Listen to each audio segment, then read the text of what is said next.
Your kid didn't quit snowmobiling because the sleds got worse.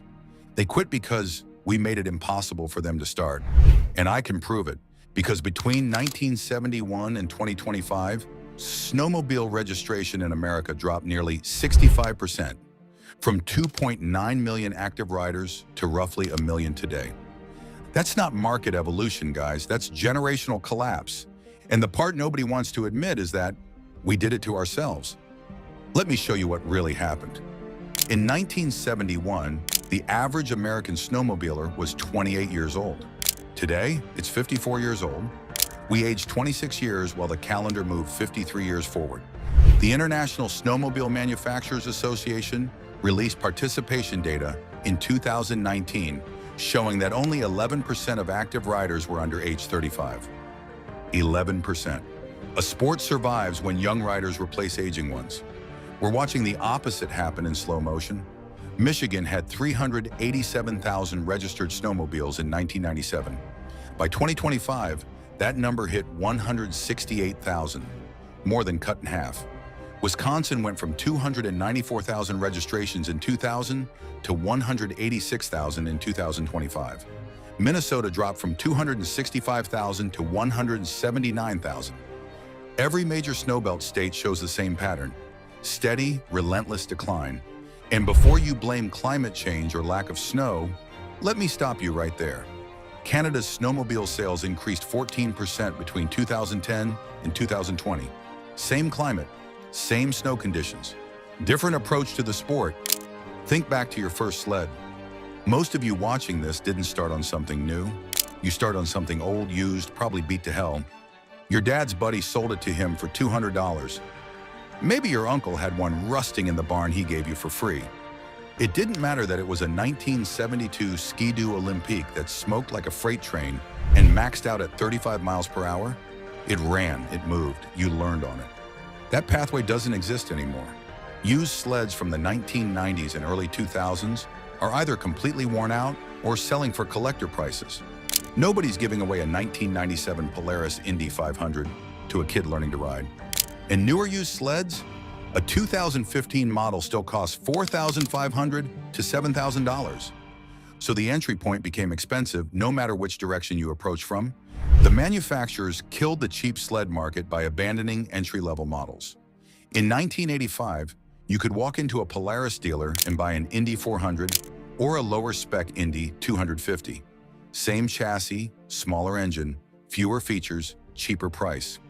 By 2010, that option vanished. Every sled became premium, high performance, feature-loaded. Average transaction price in 1985 was $2,800. By 2020, it hit $13,200. Adjusted for inflation, that's still a 78% real price increase. We priced out an entire generation of working-class families who built the sport in the first place. Nobody talks about this next part, but it destroyed youth participation. Between 1995 and 2005, liability insurance costs for snowmobile owners tripled. Not because accidents increased, because insurance companies reclassified snowmobiling as high-risk recreation after a wave of lawsuits in the early 90s. Suddenly, letting your kids' friends ride your sled became a legal liability nightmare. Remember when 10 kids from the neighborhood would show up at your house on a Saturday? Everybody took turns on whoever's sled was running. That stopped. Parents got scared. Lawyers got involved. Insurance companies demanded waivers. The informal community aspect that made snowmobiling accessible disappeared under threat of litigation. And then came helmet laws. I'm not arguing against helmet laws. Helmets save lives, period. But watch what happened. Michigan passed mandatory helmet laws for riders under 18 in 2006. Youth registrations dropped 34% within 3 years. Not because kids refused to wear helmets, because parents saw the helmet law as confirmation that snowmobiling was dangerous. The perception shift killed participation faster than any actual danger ever did. Minnesota required safety certification courses starting in 1999 for anyone born after 1976. Good idea, right? Teach kids proper technique and trail etiquette. Except the courses cost $125, required 2 full days of attendance, and the nearest training site was often 90 minutes away. Another barrier. Another reason for parents to say, maybe next year. In 1998, there were 3,847 snowmobile dealerships in the United States.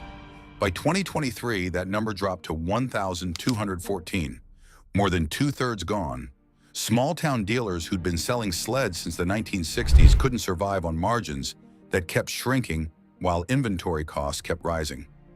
Manufacturers demanded dealers stock more units, build bigger showrooms, invest in training and specialized equipment. The guy running a two-bay shop out of his garage in northern Wisconsin couldn't compete. When those dealers closed, entire towns lost access. A kid in rural Maine might now be 120 miles from the nearest dealership. No local mechanic who knows sleds, no place to test ride, no community hub where riders gathered. The sport became distant, abstract, something you saw online, not something you participated in. We turned snowmobiling into an expensive, complicated, exclusive hobby instead of a simple winter activity. Ask yourself, when's the last time you saw a kid on a beater sled just goofing around? Like seriously, don't you feel like everything has gotten so serious? Performance-focused. You needed the right gear, the right sled, the right modifications. Social media made it worse. Kids see Instagram videos of guys on $17,000 turbocharged mountain sleds doing backflips in British Columbia powder. That's not accessible. That's not relatable. That's intimidating. We forgot that most of us started by riding loops around the back 40 at 20 miles per hour, dragging our buddies on a toboggan, crashing into snowbanks and laughing about it. The barrier to entry became competence instead of curiosity. All right, this next thing I'm going to talk about is brutal because we thought we were doing the right thing. Between 1990 and 2020, organized trail clubs invested billions developing and maintaining trail systems across the snowbelt states. Michigan alone has 6,500 miles of groomed trails. Wisconsin has 7,000 miles. Professional grooming equipment, bridges, signage, rest areas, all funded by registration fees, trail passes, and club volunteers. Sounds great, right? Except grooming budgets require consistent ridership to stay solvent. Annual trail pass in Wisconsin costs $50 for residents.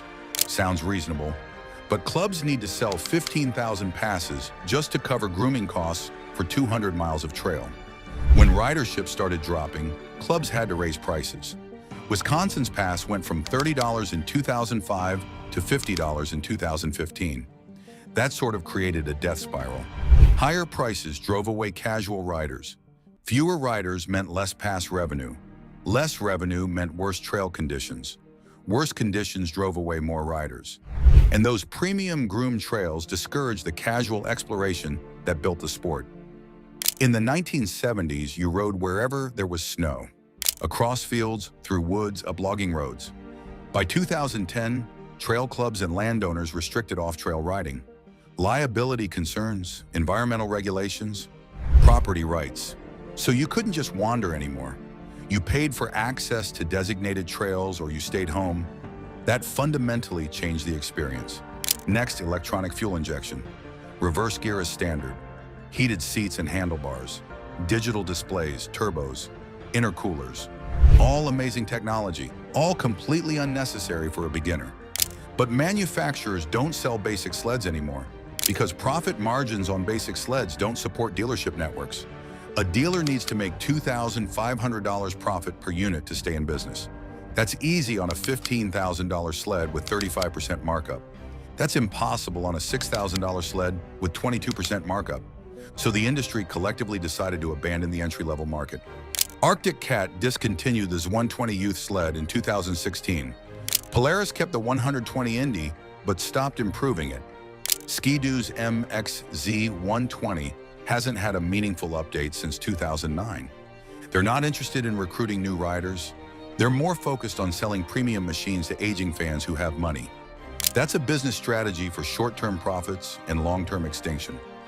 Remember when I mentioned Canada's registration numbers went up? Let me tell you why. Canadian provinces never let dealership networks collapse. Quebec has provincial programs supporting rural dealers. Ontario offers tax incentives for shops selling entry-level equipment. They also kept vintage sled culture alive. There are 147 active vintage snowmobile clubs in Canada. Weekly rides, parts swaps, mentorship programs where old-timers help young mechanics rebuild classic machines. That created a pipeline. Kids start on vintage sleds, learn mechanics, build appreciation for the sport, eventually buy new machines when they can afford them. We killed that pipeline in America. Let me show you exactly what it costs for a family to start snowmobiling in the new year 2026. 2 adult riders, 1 youth rider. 3 sleds, 2 used, 1 youth. $18,000. Trailer, $3,500. Gear for 3 people, $2,800. Registration and trail passes, $450. Insurance, $780 annually. Fuel and maintenance, $600 per season. Total first-year cost, $26,130. Annual recurring costs, $1,830. Now compare that to 1985. 3 sleds, $7,200. Trailer, $800. Gear, $600. Registration, $150. Insurance, $200. Fuel and maintenance, $300. First year, $9,250, equivalent to $26,700 in 2025 dollars. Annual recurring, $650, $1,875 in 2025 dollars. The first year cost stayed relatively stable with inflation, but the recurring annual costs dropped significantly in real terms. That's because sleds are more reliable now. Better engineering means less maintenance. However, reliability doesn't help new riders who can't afford to start in the first place. Sports don't die from lack of interest. They die from lack of access. And we built walls everywhere. Financial walls, geographic walls, cultural walls, regulatory walls. We forgot that snowmobiling grew in the 1960s because it was accessible. Any working guy could scrape together $600 for a used sled. Kids learned on hand-me-downs. Communities shared equipment. The sport succeeded because it was democratic. We killed that. We created a premium recreation activity for aging guys with disposable income. And now we're confused why our grandkids aren't interested. Now I want to hear from you. Did you try to get your kids or grandkids into snowmobiling? What stopped you? Was it money? Insurance? Just couldn't find a way to make it work? Drop your story below. Be honest. Because if we're going to save this sport, we need to admit what we did wrong. And maybe, just maybe, figure out how to fix it before it's too late. If you want more videos like this, hit that subscribe button and check out the next video here.